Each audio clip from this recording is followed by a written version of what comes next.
Hello everyone and welcome to Barty's Storytime. I wonder if you know what a vet is. A vet is a doctor for animals like cats and dogs.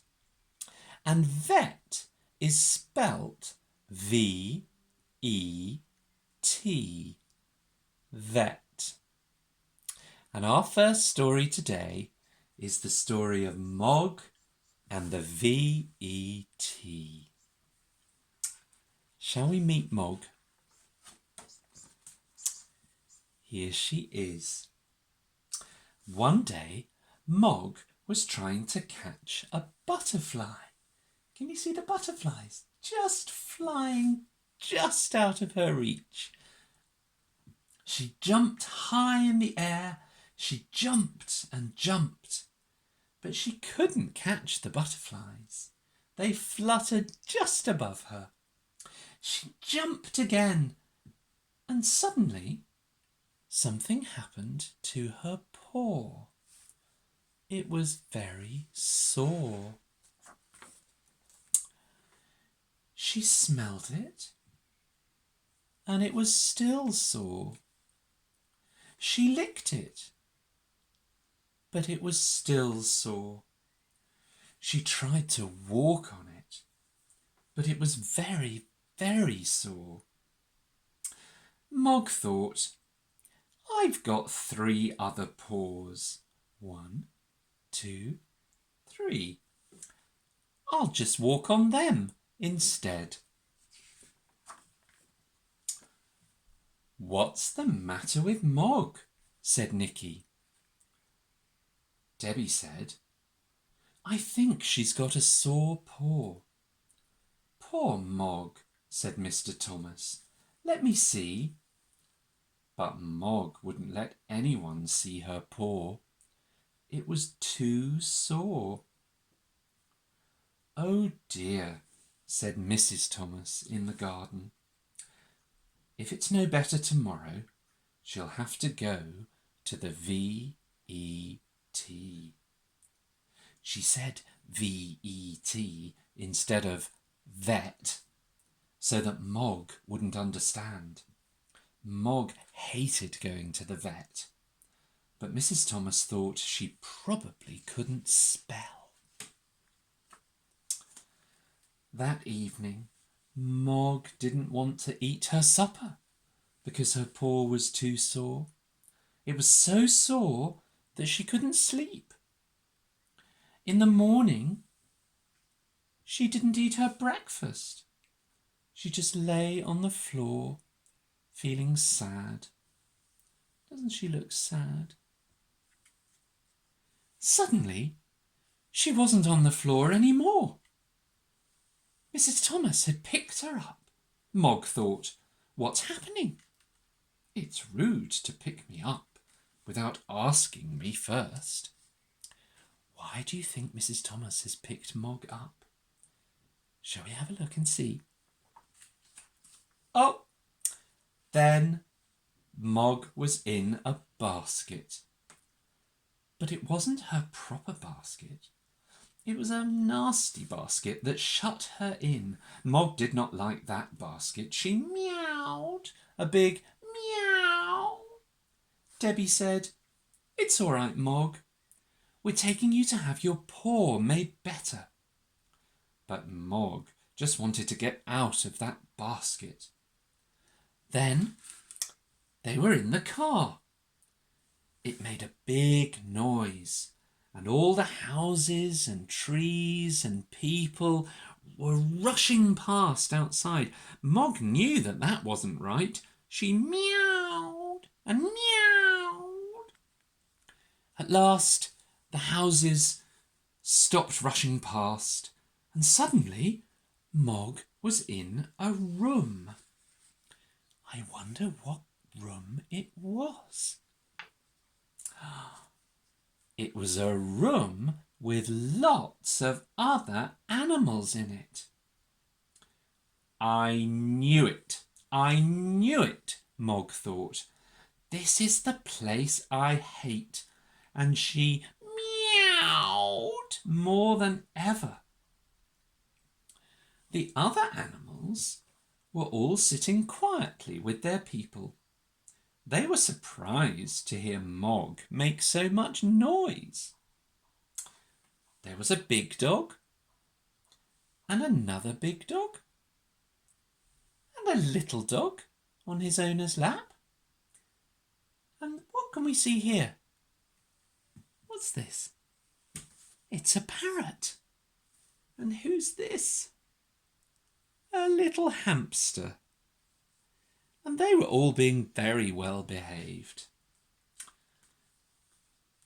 "It's all right, Mog," said Debbie. "It's all right, Mog," said Nicky. "It's all right, Puss," said the nurse. But Mog wouldn't stop meowing. And after a while, the other animals thought perhaps Mog knew something that they didn't. And the dogs began to bark. Woof, woof, woof. And the parrot began to squawk. Squawk, squawk, squawk. And even the little hamster said, eek, eek, eek. They made so much noise that the vet came out to see what was happening. "Oh, it's Mog," said the vet. "I thought it might be. Perhaps I'd better see her first." Mog suddenly thought that she liked the basket she was in after all. The vet tried to look at her, but it was very difficult. He couldn't reach her. "Perhaps this way will be easier," he said, as he tipped her out onto the bench, and out she came. "There," said the vet at last. "Now I can see you. Let's have a look at that paw." He did something very quickly, and then he said, "All done." She had a nasty thorn in her paw, and look, here it is. Can you see the thorn he's taken out of her paw? What a clever vet. "Now," he said, "I'll just give her a little pill and she'll be Oh, what happened? Oh, Mog jumped off the bench away from the vet. "Ow!" said the vet. "Oh, Mog," said Debbie. "I'm so sorry," said Mrs. Thomas. "Watch out for that cat," shouted the vet. "Quick, catch it," shouted the nurse. "I'll catch it," thought a big dog. "And I'll catch it too," thought a little dog. "But I'll catch it first," said the third dog. And off went Mog, running around all the other people and the animals, making the parrot squawk and escape from its cage, and the little hamster up there on the top, and the boy falling off his chair, all because of Mog running around. "Heel! Sit! Stay! Come back!" shouted the dogs' people. But the dogs took no notice. "They're all going wild," shouted the nurse.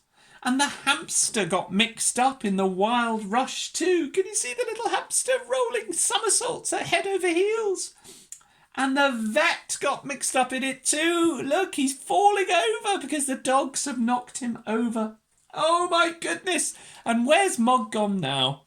There she is, climbing up onto the top of the cupboard. Oh my goodness me!" "Stop," said the vet. "We can't have animals going wild." The dogs' people all shouted, "Heel! Sit! Stay! And come back!" again and again. And after a while, the dogs stopped running around, and the little hamster sat on top of the lady's head.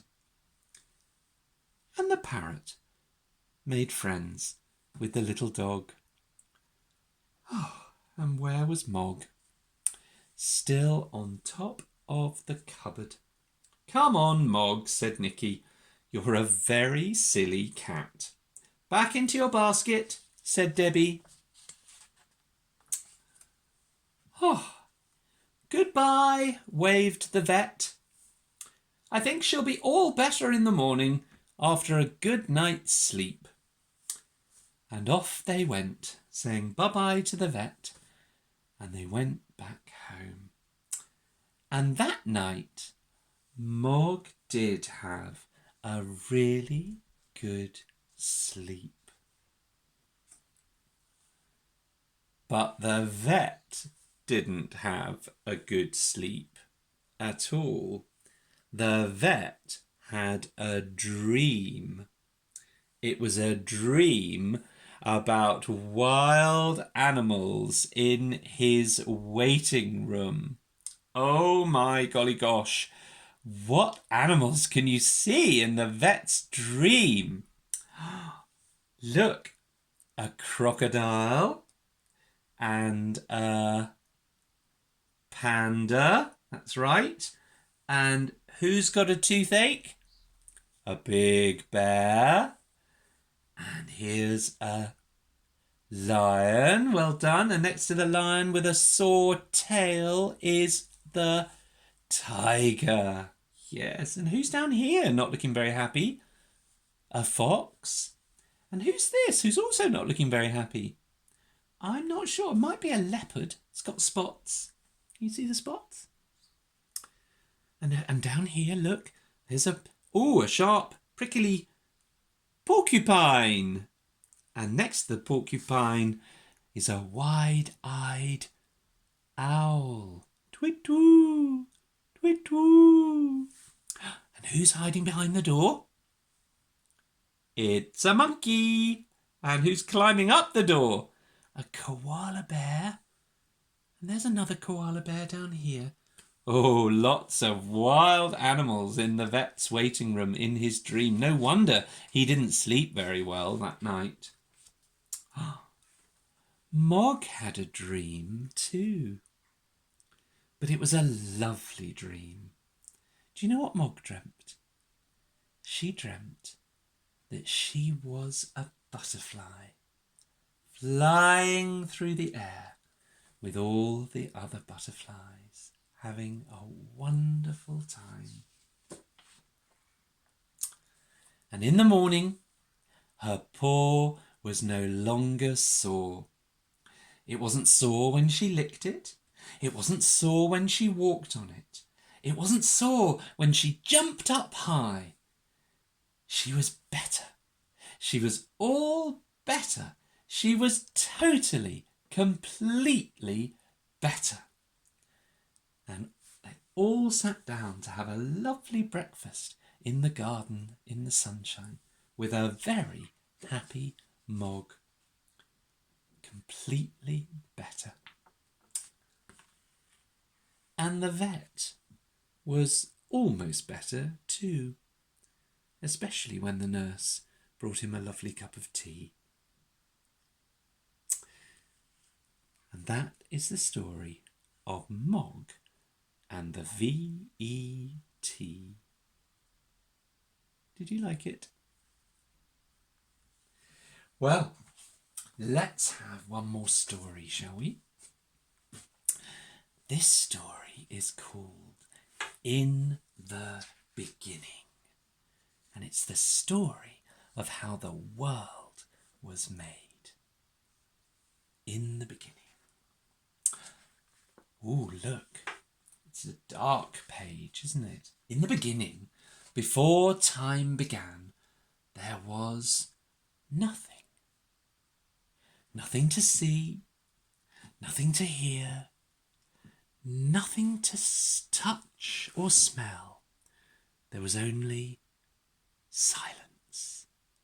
God moved alone through the inky darkness.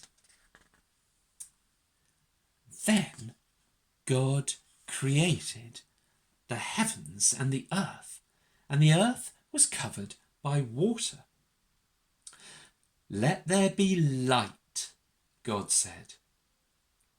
It was faint at first, a flicker in the darkness that grew and grew.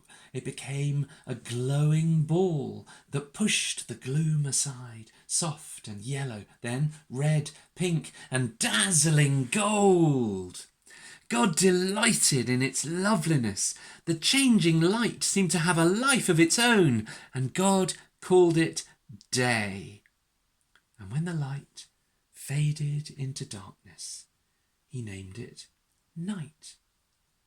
It was the very first day of the world. On the second day, when the light came back, God made the sky. It was a soft, bright blue, and it hung over the earth like a canopy.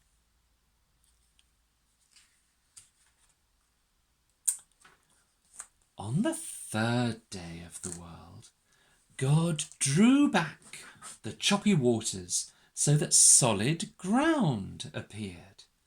The great pools of water blew like the shimmering sky. Shimmering in the light, he named seas. And he called the big muddy areas of ground land. The land was flat and bare, so God shaped it into mountains and plains and deep valleys. Under his guiding hand, greenery covered the earth. Grasses and plants of every shape and size and colour took root. Sweet-smelling flowers blossomed. Sticky buds opened and vines coiled upwards up the trees. And the trees sprang from the ground, their branches reaching for the sky, growing tall and heavy with fruit. Can you see all the fruit on the trees? Oh, delicious. The earth had become lush and green, and it brimmed with plant life. So beautiful. On the fourth day, God said, "Let there be signs to mark the day and the night." He made the fiery sun to show the day, and the gentle moon to shine at night. During the day, the moon hid in the shadows, and at night the sun turned its face away, while the moon cast its silvery beams over the land. And God also brightened the night sky with millions upon millions of tiny glittering stars. Can you see the stars in the sky? Millions of tiny glittering stars. And he felt pleased with the beautiful world that he had created. God's new world was a peaceful land filled with flowers, trees, and rushing rivers. But there were no birds to perch in the trees. There were no bees to buzz from flower to flower, nor fish to leap through the waves. The only sounds were the whisper of the wind among the leaves and the waves lapping at the shore. And so, on the fifth day, God filled the waters with living creatures. Suddenly, the sea teemed with fish that moved as one. Can you see all the fish? Oh. He made whales that sent great plumes of spray high up into the sky. Can you see the whale? Just here. Oh, where am I going? Oh, there it is. Oh, there he is. Look at that big whale. And dolphins that leapt and played in and out of the waves. He made jellyfish. There's 2 jellyfish here, look, that shimmered like the moonlight. And shellfish. Where are shellfish? Here are the shellfish. Just here. That sparkled like precious stones. And tiny crabs that waved their claws on the golden sands. The sea was alive. Then God said, "Let there be creatures of the air that will fill the sky with life." And there began a great fluttering of feathers and flapping of wings, and a cloud of birds and insects of all shapes and sizes rose into the sky. Tiny chirruping sparrows mingled with colourful parakeets and silent gliding hawks. The sky was alive with colour and sound as the twittering birds found shelter among the trees and bushes, discovered fruit, and washed their feathers in the bright streams. Their happy songs filled God's ears, and he blessed them. Such an exciting sight, isn't it? And on the sixth day of the world, God said, "Now let there be animals on the land." And the earth began to shake with the thunder of 1,000 feet. The world hummed with voices large and small, jostling to be heard. Regal lions prowled beside mighty elephants and rhinos. Monkeys swung through the trees, cackling to each other, and big bears lumbered through the undergrowth. Fierce animals paced side by side with the gentlest of God's creatures, friends together. Everyone, from the tiny shrew to the tall giraffe, was looking for a new home. Some liked the cool of the snowy mountains, and some preferred the heat of the rainforests. Snakes slithered into the jungles, crocodiles hid in rivers, and squirrels climbed tall trees. The world pulsed with life. God looked around and was happy with what he saw. Can you see all those wonderful different animals that God has made for the earth? Which is your favourite? Can you point to your favourite? Is it there? Or is it there? And God looked and he was pleased with everything he had made. But something was missing. Who will care for all the animals? God asked himself. And so he took 2 handfuls of earth and he shaped 2 creatures and called them man and woman. And as God poured his breath into them, the man and the woman began to move. They opened their eyes and stared around them in wonder. Slowly they stretched their arms and legs and rose to their feet. They stood in front of God, holding hands, as beautiful and innocent as the new world. And God blessed them and named the man Adam and the woman Eve.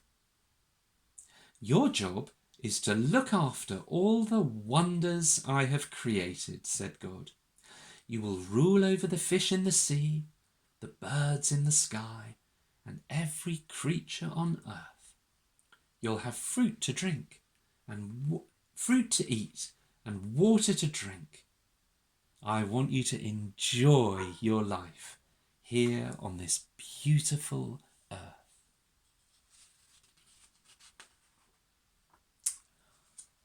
there, God's work was done.